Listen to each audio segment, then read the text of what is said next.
Amashimenshi kubw'umurongozi agira icyo avuze aduhe navuga ngo atubwire ijambo ritwakira muri bino bikorwa kaze cyane. Murakoze.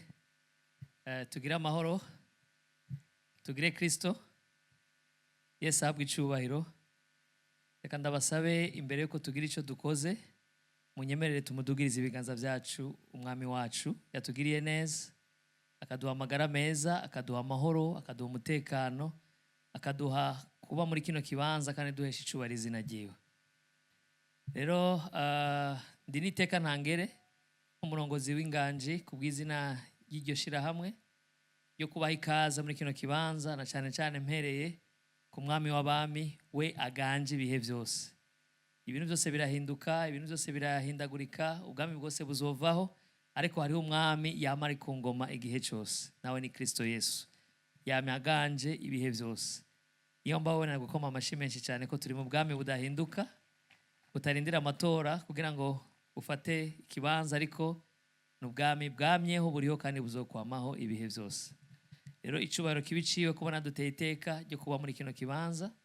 Hama munkundire kandi nakire mu buryo bw'umwihariko abakozi b'Imana, ab'Imana yajeje igikorwa cyo kuragira ubusho bw'Imana, abungere bari muri kino kibanza.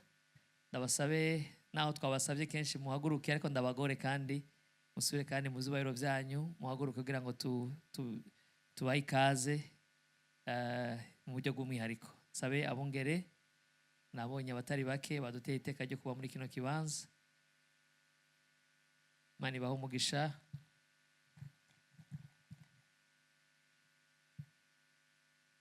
Imana ibahezagire cyane. Dukoma amashi menshi cyane ko twatewe iteka ryo kugendererwa n'abavyeyi. Murashobora kwicara. Imana ibahezagire. Reka dushimire kandi na ba nyen'icubahiro mwese mwashoboye kuza kudutera iteka ryo kuba hano hantu, na cyane cyane muri kino gikorwa twise Inganji Festival, ariko kandi kigizwe n'ibikorwa bitandukanye. Ariko ndabona abavyeyi benshi baherekeje ugwaruka mu kanya tuhava twumva ivy'Imana yatekeye muri bo. Namwe ndabasabe mu kibanza murimo mufatire ukuboko kwa mugenzi wawe ugira uti inganji iraguha ikaze kandi utekane, utuze, ugubwe neza. Amen.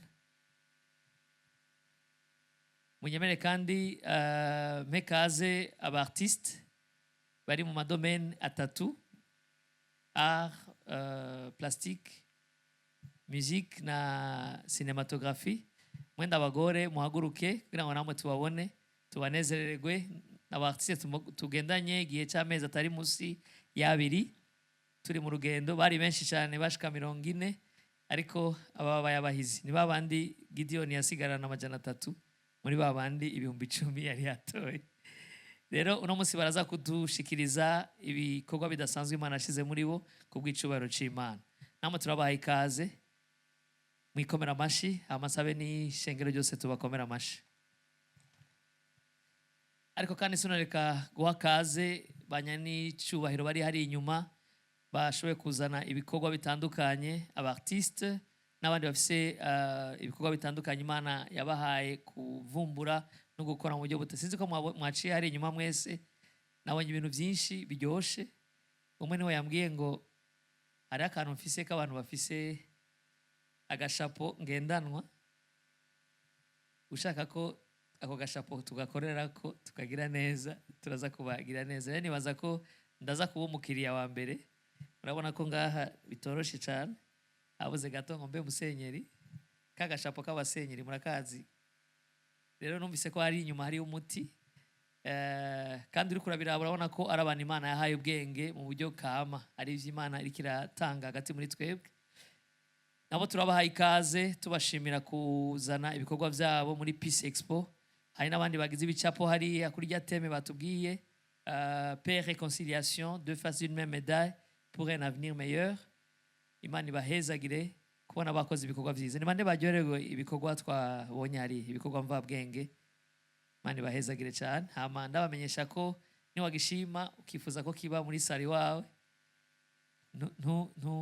ntushidikanye uze kumwegera, hama mubivugane. Arafise carte de visite, araza guha carte de visite, hama ejo azoka gusanza iwawe. mu buryo bworoshe. Imana ibahezagire cyane. Ariko kandi ndahaye ikaze abakozi b'Imana bakorera muri Even Sound badufashije kugira ngo turonke ibi binyamajwi kugira ngo dushobore kuba tuguwe neza gutyo. Mufashe tubakomera amashi cyane. Bakoze ibintu bikomeye kuva ku wa mbere bari ngaha kugira ngo twicare ahantu hameze neza, hameze uko hameze muri ubu buryo. Rero turabashimiye cyane. Ariko kandi ndashimira kandi mpakaze n'abamenyesha makuru bari mu bimenyesha makuru bitandukanye, hari abari mu maradiyo, mu mateleviziyo. Nibaza ko turaza kuronka umwanya ubihagije kugira ngo dushobore kubashimira. Ariko kandi turabahaye ikaze mwisanzure, aha ni muhira, inganji ya Kristo iri hano hantu kandi tubanaye tugubwa neza. Rero subire kandi nshimire na jury baza kudufasha muri iki gikorwa kugira ngo dushobore guha amanota bene data nabona abakozi b'Imana basaye muhaguruke kugira ngo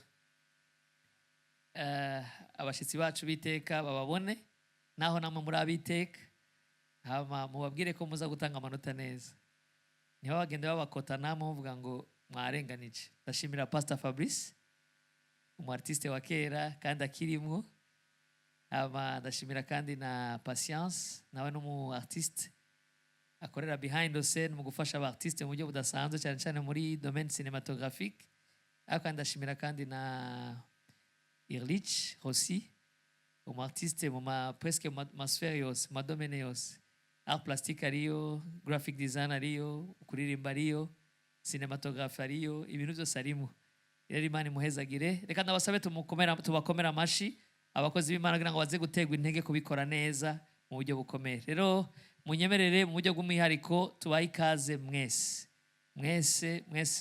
hari n'abashitsi baje bava kure mu kanya nibaza ko bava bashika bari mu repetition n'ibindi.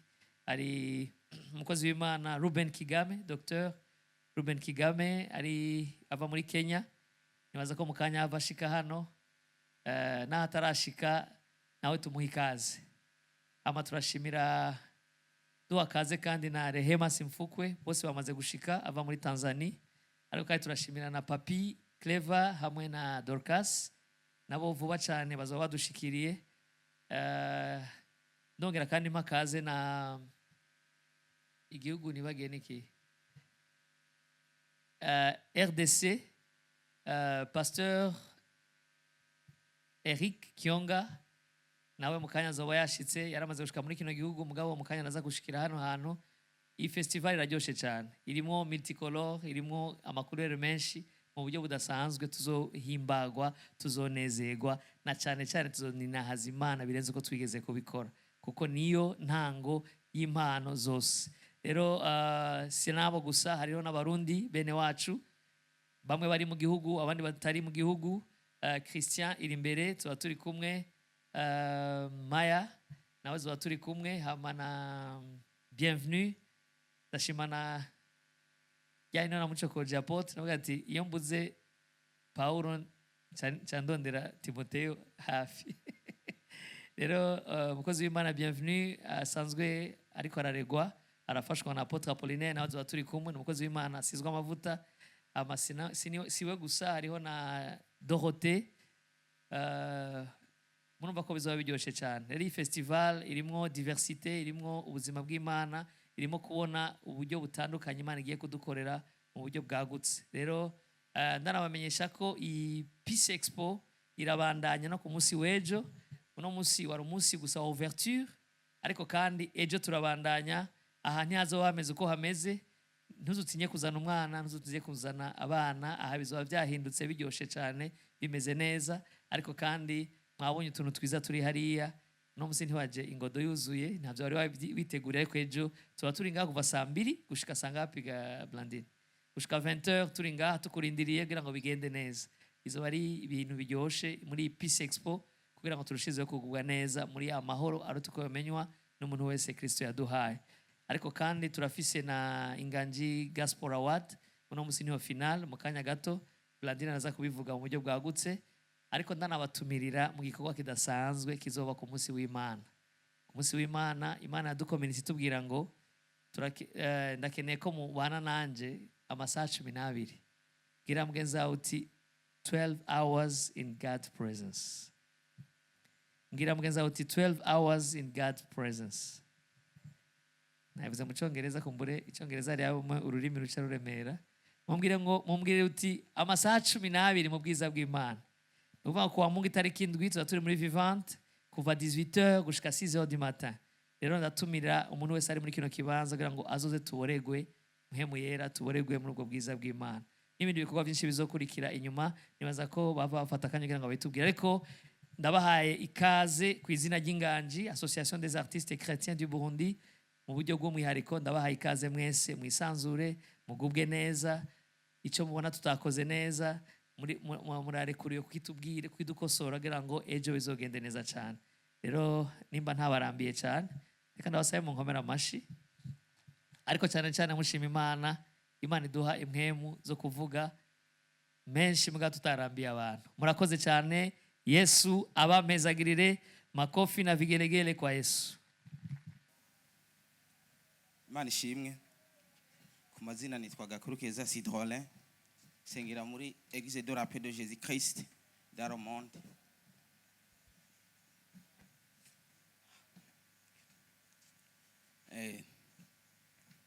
Twagomba dukore igikorwa kijanye na thème ivuga ngo la paix et la réconciliation, deux faces d'une même médaille pour un avenir meilleur pour tous.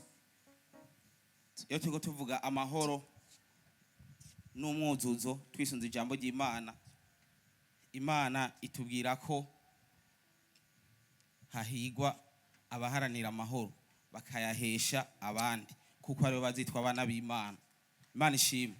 Kandi ijambo ry'Imana ikavuga ngo mukwiye yuzuza ko twese ata muntu akwiye gushikana ishikanwa ryiwe umutima wiwe atitunganije na mugenzi we. Imana ishimwe cyane. Yesu ashimwe. Rero kugira ngo tuze tugire meilleur avenir bisaba ko amahoro dufise ahera buri muntu wese ku giti ciwe. Ibyo bishoboka mu gihe umuntu yakiye Kristo nk'umwami n'umukiza, hama cya kabiri agakira ibikomere byakahise, hama akiga kubabarira abandi, akiyuzuza n'abandi kugira ngo ahabaye hose aheshe amahoro abandi.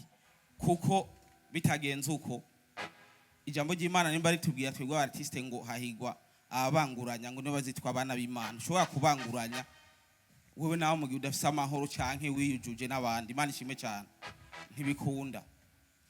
Rero indimbo tugiye kuririmba ifise uwo mutima.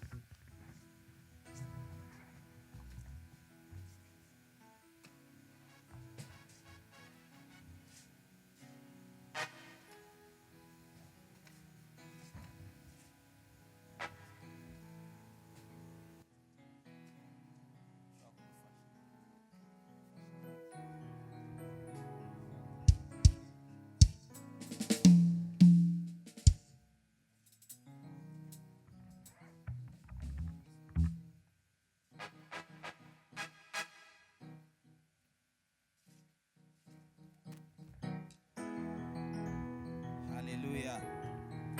Iyo bavuga ngo umudari, iyo bari kwavuga umudari ufise ibice bibiri bifatanye. Uruhande rumwe rw'imbere na mahoro, urundi rw'inyuma no umwuzuzo. Rero bisaba ko abantu bose twatakaje amahoro mu kutiyunga, twese ko dusubira hamwe tukiyunga nka kujya ku mudari, kujya kwigiceri, tukiyunga tukaba mu mahoro.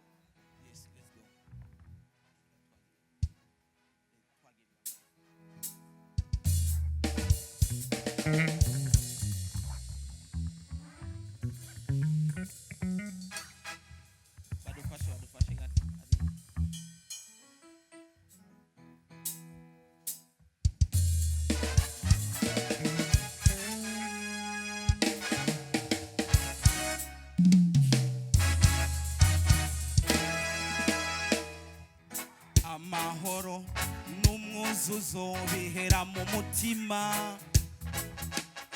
kubemeye kwakira Yesu mu buzima bwabo. bagakira ibikomere by'akahise bakamahoro mu mahoro bakayahesha abandi twese hamwe twiyuzuze mu byadutandukanije dukundane mu mahoro nk'uko Kristo yadukunze we wabuze amahoro ingo kwa Yesu amahoro Yesu we atanga sinkayisitanga amahoro n'umwuzuzo bihera mu mutima kubemeye kwakira Yesu mu buzima bwabo bagakira ibikomere by'akahise bakabaho mu mahoro bakayahesha abandi twese hamwe twiyuzuze mu byadutandukanije dukundane mu mahoro nk'uko Kristo yadukunze we wabuze amahoro ingo kwa Yesu amahoro Yesu we atanga sinkayisitanga amahoro nasasagare amacakubiri yakuweho n'umusaraba umusaraba wa Yesu dukundane twese twiyuzuze amahoro niyo nzira y'ubugingo amahoro y'Imana aruta uko yomenywa ashibamire imitima yacu amahoro nasasagare amacakubiri yakuweho n'umusaraba dukundane twese twiyuzuze amahoro niyo nzira y'ubugingo amahoro y'Imana aruta uko yomenywa ashibamire imitima yacu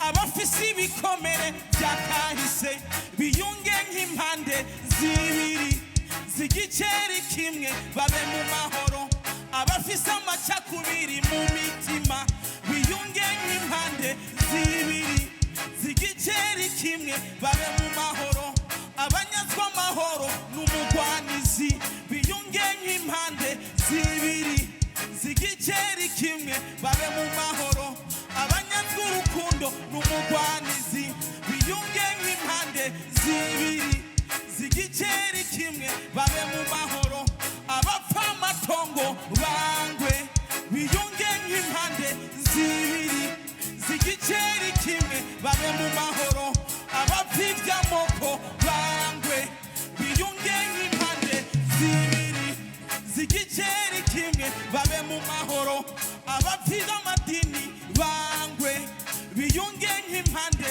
zibiri z'igiceri kimwe babe mu mahoro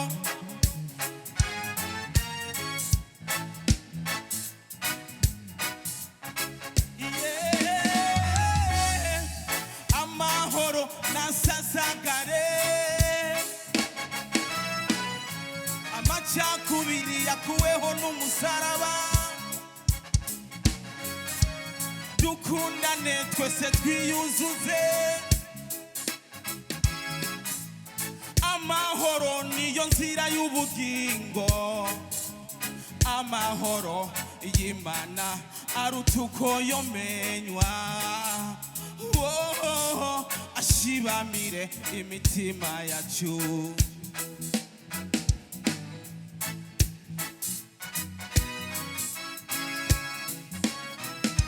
amahoro y'Imana aruta uko yomenywa ashibamira imitima yacu mu mashengero yacu mu kibano cyacu mu buzi bwacu aho dukora hose twiyuzuze tumere nka kujya kw'impande zibiri z'igiceri zifatanye tugira amahoro mu mitima yacu imana ibahezagire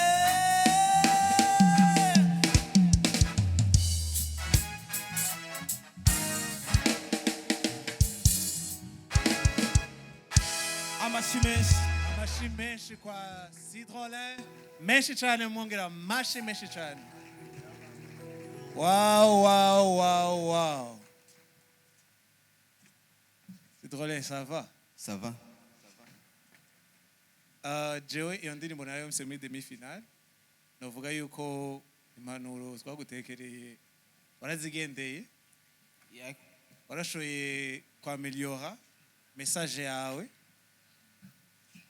warashobora no kuduza ibintu byinshi ari ikintu kimwe ko naho marke ahantu handitse ngo amahoro niyo nzira y'ubugingo waharirimbye uzokosore aho hantu fume uvuga basi ko amahoro ariyo nzira ari imwe mu nzira y'ubuzima bwiza n'umubano mwiza ubuzima bwiza budahagaze ku butunzi mugabo donc la santé mentale ça fait partie y'ubuzima bwiza n'ibindi byinshi bikurikira ivyo bref n'ivyo amaproposition ba menshi mugabo uzohitamwo kimwe muri ivyo merci beaucoup merci.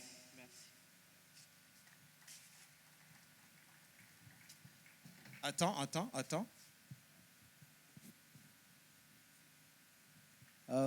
Sidrolin Oui. composition ni gwawe canke hari uwundi muntu yagufashije ni yanje nayivuze kuva muri quart de finale. merci beaucoup Yeah. Veuillez applaudir chaleureusement à Sidrolin. Chatwakira artiste akurikira Espoir. Nashaka kandi gusubira kwibutsa abantu bose bahava baparticipa muri finale gukoresha umwanya neza. Vous avez 5 minutes. Une petite présentation et puis voilà les 5 minutes. Merci beaucoup.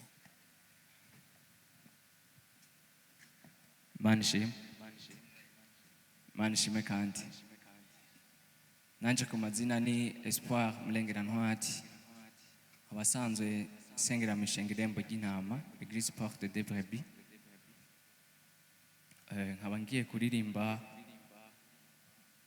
kuri theme ivuga ngo la paix et la réconciliation nishimikije ijambo riri muri Jean 14:27 rivuga ngo amahoro yanje ndayabagabiye jewe singaba nk'uko umwana w'umuntu agaba. Nashoboye kuba inspiré ku ijambo rivuga ngo twese turi umwe kugira amahoro n'ubumwe bisasagare no kutahura ko mugenza wari wewe nawe ukaba mugenza wawe.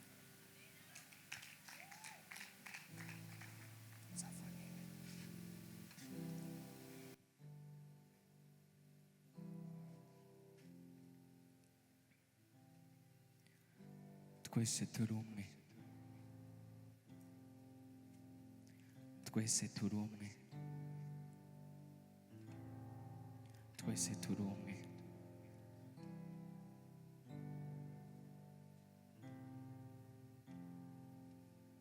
Twese turi umwe.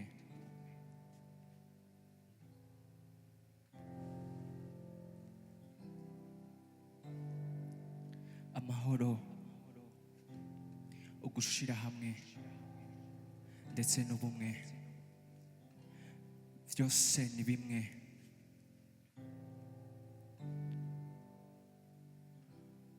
Vuza amahoro birenze gushira hamwe. Vuza amahoro, vuze rwa rukundo rurenze rutagira ubworo. Kandi amahoro birenze gushira hamwe.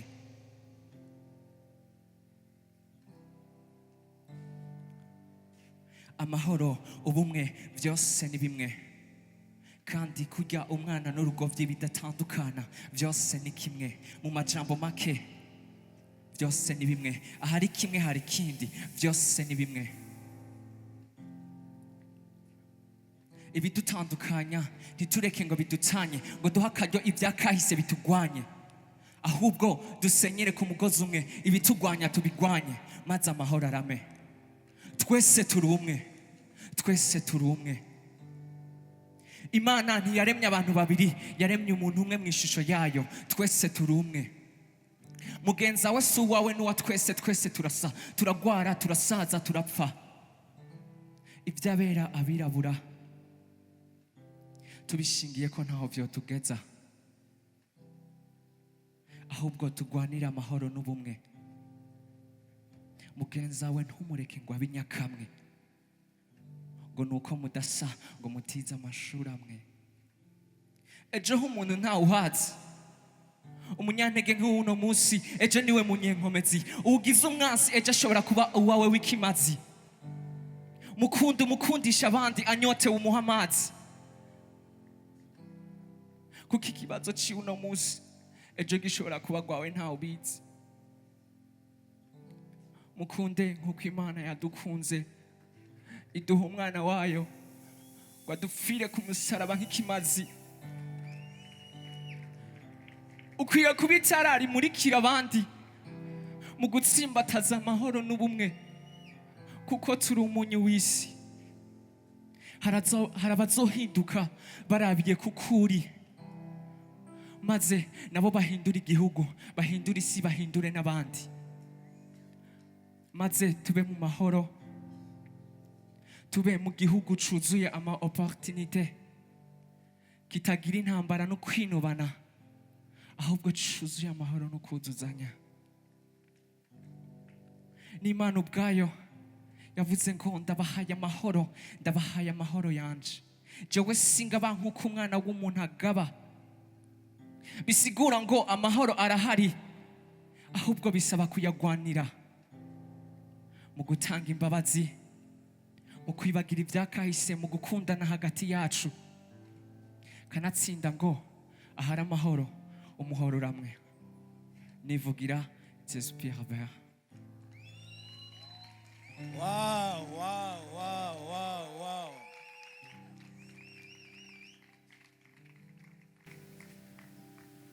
Message iri clair.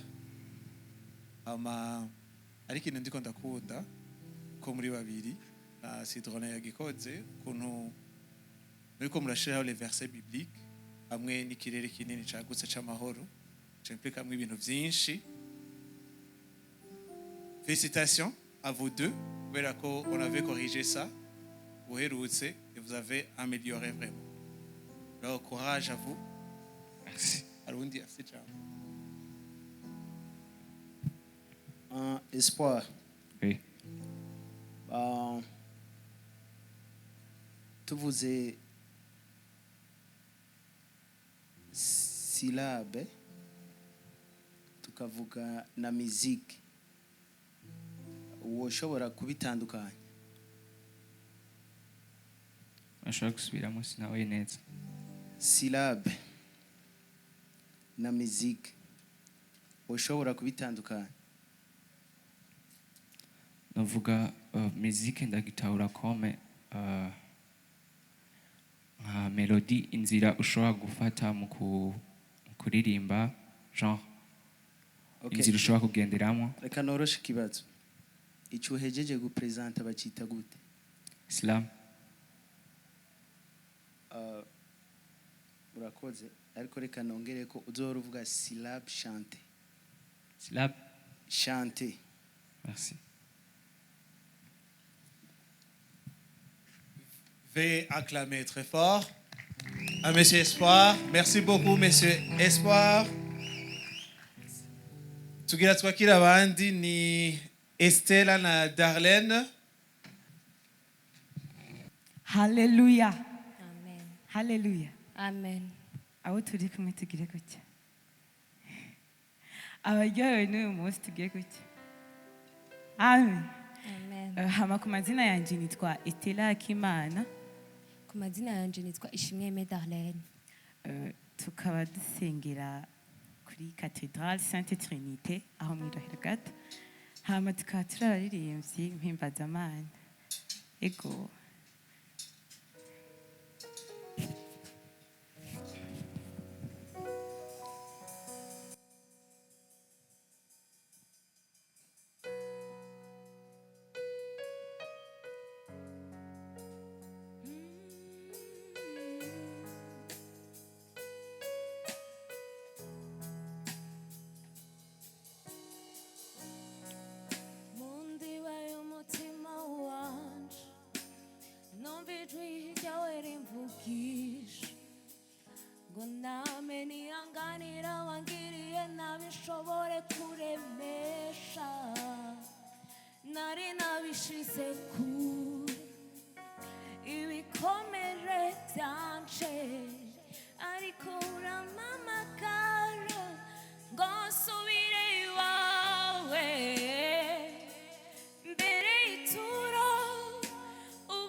aho imitima imenetse ikirere ibikomere nahisemo kubabarira nahisemo gukunda kugira ejo hazobe heza uhereye ibibi byose niyanganira nababarira ndekeye sibyoroshye ariko ubuntu bwawe buranyobora amahoro mu mutima wanje amahoro na bene wacu amahoro nawe data muto wawe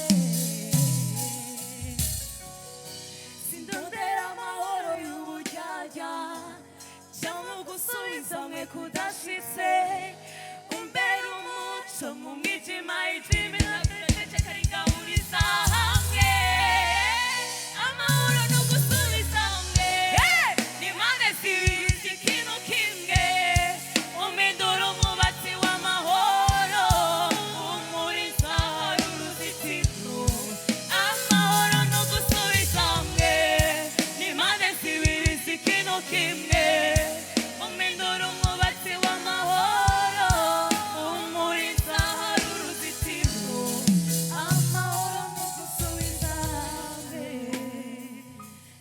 mwami mutima wanje ungire ikibanza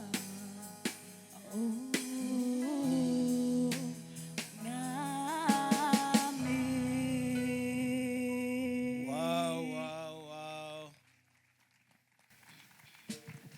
Estella et Darlene, vraiment félicitations Merci. par rapport à la demi-finale. Motivation yari kirenga. Bavuga ko uno munsi c'est bien, birasumba uko twaherukana. J'aime votre message. Nashaka kubankoraja à améliorer, bon, bashaka kongereza. Ndabaza yuko nayitahuye beaucoup plus nk'isengesho personnel à vous. Ndabaza yuko le message igerageje kuba un peu amplifié birashobora kugira impact nini gusumba uko twavyibaza. Merci beaucoup, je vous encourage beaucoup. Merci beaucoup. Merci.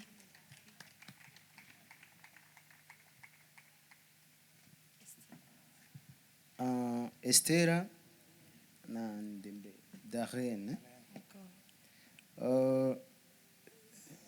ninde yaje yisondesheje muri mwebwe kubera ko amajwi hari ukuntu yagiye aratana sinzi ko mwabyumvise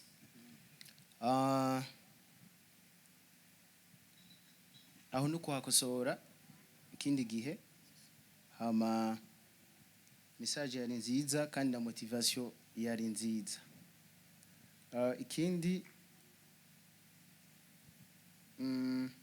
mugerageze gatoya kugira ngo cohérence avec les valeurs bibliques bize kuba biri clair muzokongeremwo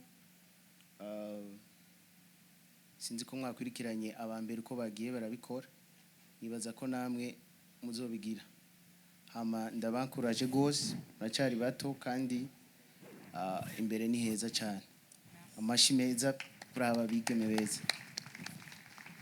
Merci beaucoup Estella et Darlene. On va continuer avec Olga.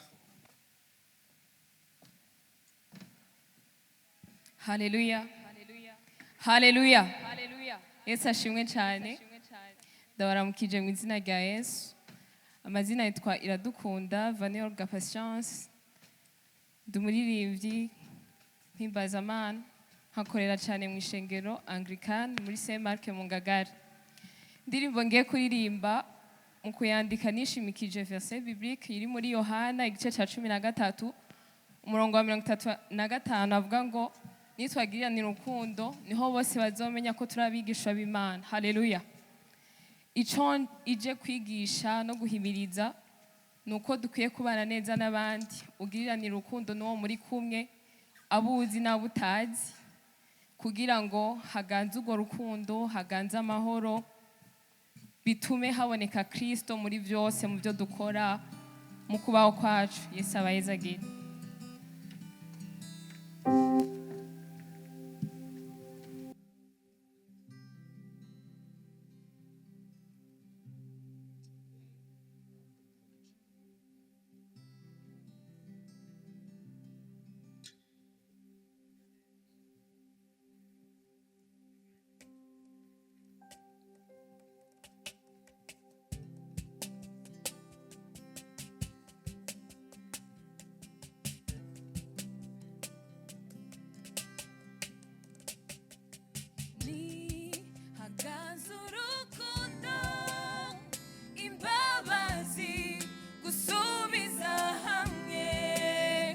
Amahoro n'iterambere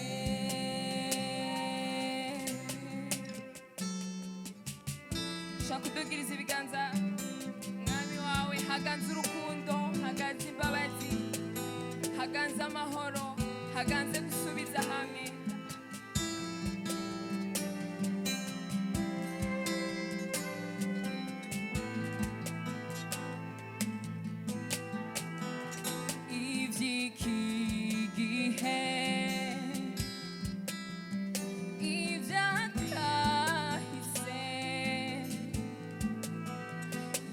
Yamatati ubwicanyi injyane mu mpande zose mbega birasambura ibyubaka no twuzure dusubize hamwe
artistiquement et créativité, ça va. Très bien. Très bien, vraiment. Uraberewe vraiment, uraberewe. Merci beaucoup.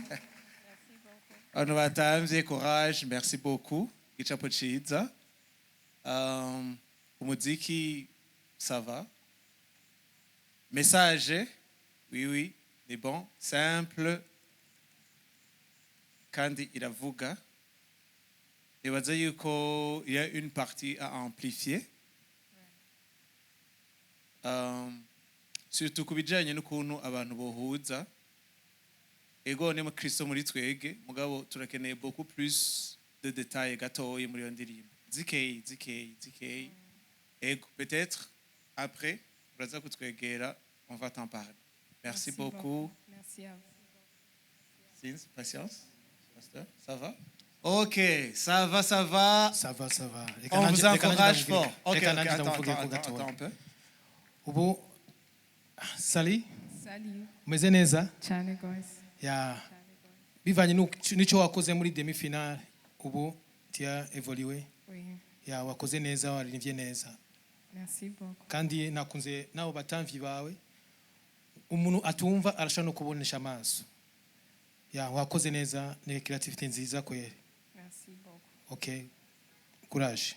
Merci. Merci beaucoup, Olga. On va continuer avec Chelsea. Hallelujah. Shalom.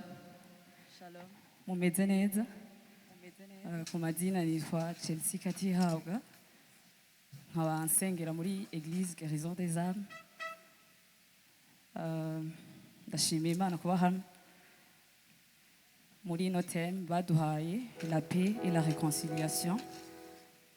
Ego twifatikije umurongo uri muri Colossiens 3:13 havuga ngo mubwiriranire amahoro mbabazi nkuko na Kristo Yesu yatugiriye. Mwarahezagiwe.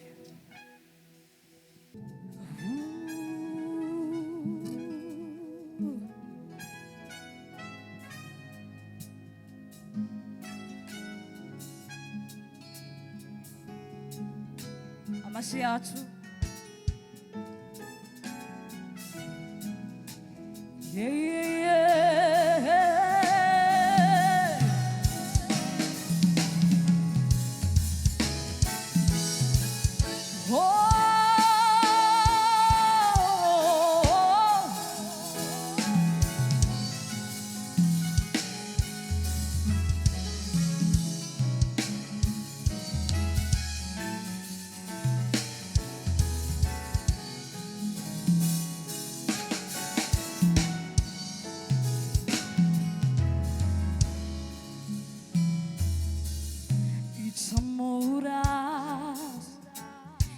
imbabazi nyakuri icamuraze n'urukundo nyakuri icamuraze ni neza n'ubuntu ico nico duhamagarirwa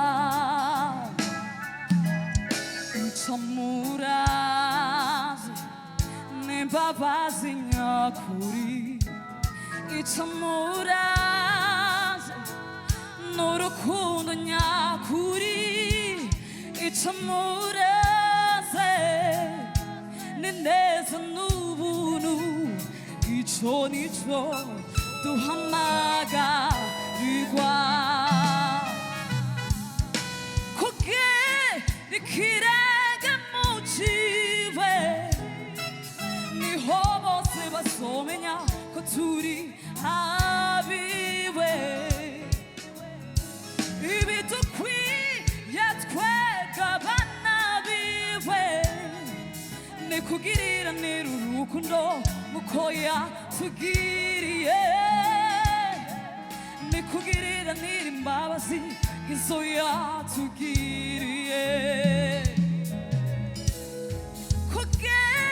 ikirenge mu ciwe niho bose bazomenya ko turi abiwe ibidukwiye twebwe abana biwe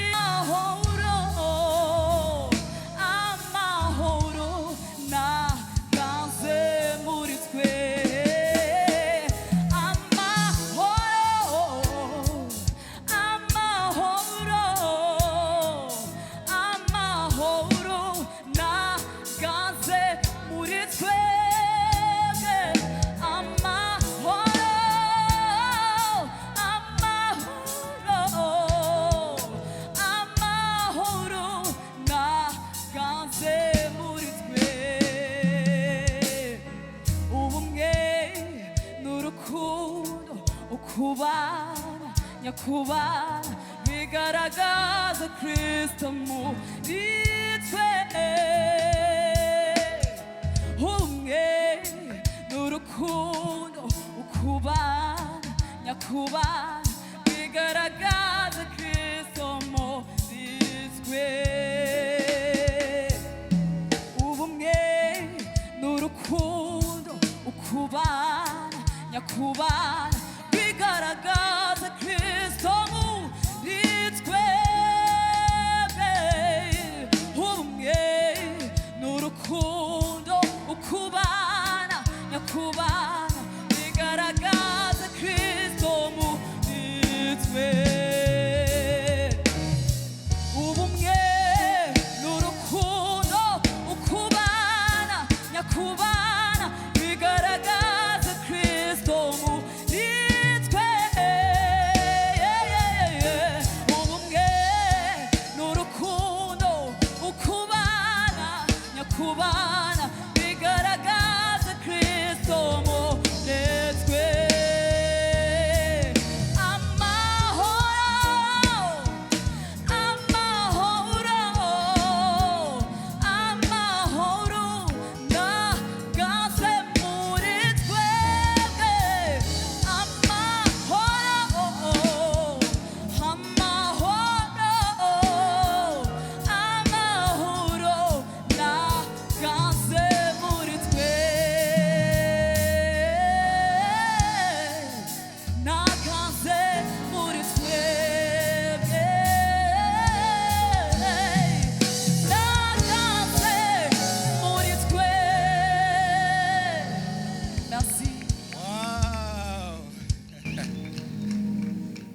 hariho ijambo bigeze kumbwira umunsi umwe bambwiye ngo weye tuko muimbaji reka nanje ndarikubwiye weye tuko muimbaji Merci. Créativité ni bon sana le musicien merci Chelsea merci hariho kandi intambwe nini wateye par rapport ya demi-finale merci aussi ndagaruka kandi ku kintu cyitwa message ego amahoro araganza muri twebwe mugabo on a besoin de certains détails hariho réconciliation hariho n'ibindi byinshi ayo madetail ari muri bimwe bishobora kwamplifier le message bigatuma kandi n'abantu baronka ihumure muri contexte yawe merci beaucoup c'est ça sinzi ko hariho yundi c'est icavuga bon ngira ngaruke kuri message naho musa n'ababivuze ko nibaza ko indirimbo wanswa yaryoshe mugabo ameliora message tanga ubutumwa bujanye na theme nico merci merci beaucoup Chelsea tumukomera amashi menshi tumutere intege département ya musique turarangiza département ya musique avec Jidar tugira amahoro tugira amahoro urukundo n'ubumwe mu mitima yacu Imana ishimwe jewe nitwa Iramumpaye Jidar sengera muri Église Évangélique des Amis Mwirohero indirimbo ngiye kuririmba ni indirimbo nanditse nisunze Matayo igice ca 5 ku murongo w'9 hamwe no muri Jean igice ca 14 ku murongo wa 27 ni indirimbo duhamagarira kugiranira amahoro n'abantu bose ni indirimbo iduhamagarira kubanguranya ni indirimbo iduha ivyizigiro vyiza vy'amahoro biva kuri Yesu Kristo Imana ibahezagire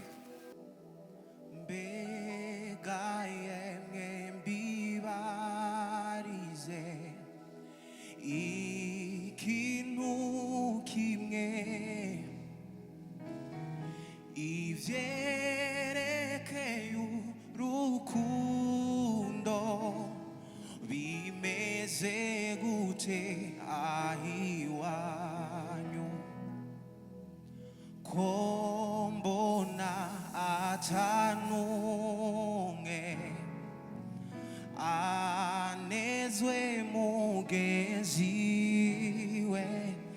nayo ivyo kubanguranya vyo vyari bagiranwe tugiranira amahoro n'abantu bose kandi twisunge Kristo Yesu we mutunzi w'ikigongwe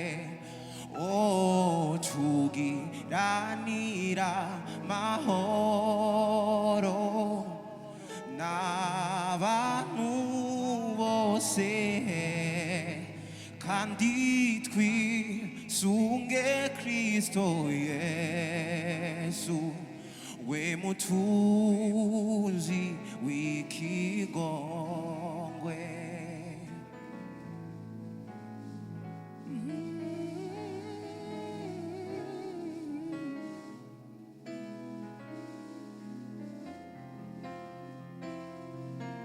Nubwo twahuye na byinshi ibihe bigoye duhumure kuko Yesu yadusigaranye amahoro mu gihugu cacu hasasagare urukundo n'ubumwe turangwe n'imitima imenetse yuzuye ubuntu n'ukuri. Murashobora gufasha tugiranira amahoro n'abantu bose kandi twisunge Kristo Yesu we mutunzi w'ikigongwe tugiranira amahoro n'abantu bose kandi twisunge Kristo Yesu we mutunzi w'ikigongwe twisunge Kristo Yesu we mutunzi w'ikigongwe. Murakoze cyane. Wow. Monsieur Jidar, uko mwimbaji.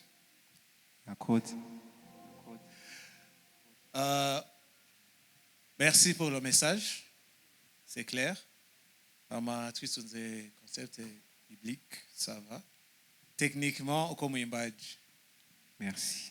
Je t'encourage par rapport à cette chanson. Ukomeze kwandika neza kandi. Murakoze. Merci beaucoup. Sinzi ko turashaka kumukomera amashyi menshi Jidar. Et voilà, tugende kuri domaine yindi ya art plastique. Avec Jidar niho domaine ya musique ihereye. Tugira dutangure muri domaine musical. Nashaka gusaba abartiste bose baririmbye bari muri domaine y'umuziki bahaguruke. Muvyaguruke abaririmbye abanyamuziki. Nibisigura yuko mwakoze nabi. Nibisigura kandi yuko message yanyu ari mbi. Mwese mwakoze neza. Ibikorwa byanyu mwese ni byiza. Gusa twahisemwo abitwa yuko barushije abandi mugabo ibikorwa vyanyu ni vyiza ntihagire rero umuntu ava yikirupabiliza ngo nakoze nabi ntiwakoze nabi tugire gutyo turareka ari sawa. Ok, merci beaucoup. Alors muri partie ya musique uza kuri place ya gatatu mwibaza karinde waundi c'est Monsieur Jidar. Amashi menshi kwa Jidar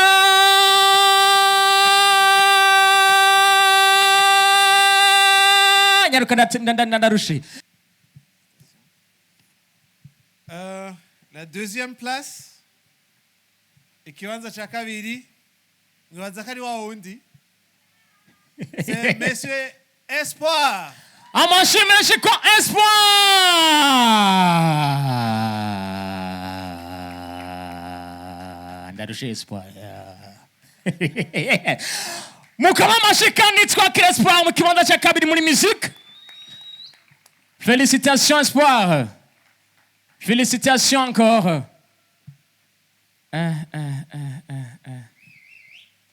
Ikibanza cha mbere mwibaza ko ari inde? Waundi. Ari umuririmbyi yahembye ngo singiri waundi. C'est Monsieur Sidrolin. Uwa mbere azoba uwa nyuma Sidrolin nivyamubaye ko yagumyeyo. Tumukomere amashi menshi cyane. Tukoma amashi menshi kandi kubwa Sidrolin mu mwambaro mwiza cyane. Kumenga hatsinze abambaye imyerasi gusa. Ubwo ni bari bavuganye. Turabakeje cyane. Ibikorwa vyanyu byabaye vyiza surtout muri message. Oui, surtout muri message nivyo twari dukeneye gusumba ibindi. Merci beaucoup, que Dieu vous bénisse kandi abondamment no mu kwandika vyinshi vyiza naho atobari teme twabaye no munsi. Imana ibahezagire cyane cyane. Reka tubakomera amashi. Amashi menshi n'amafoto menshi menshi. Tubakomera amashi menshi cyane n'abandi bose bashoboye gutanga. Amashi menshi n'amafoto menshi menshi.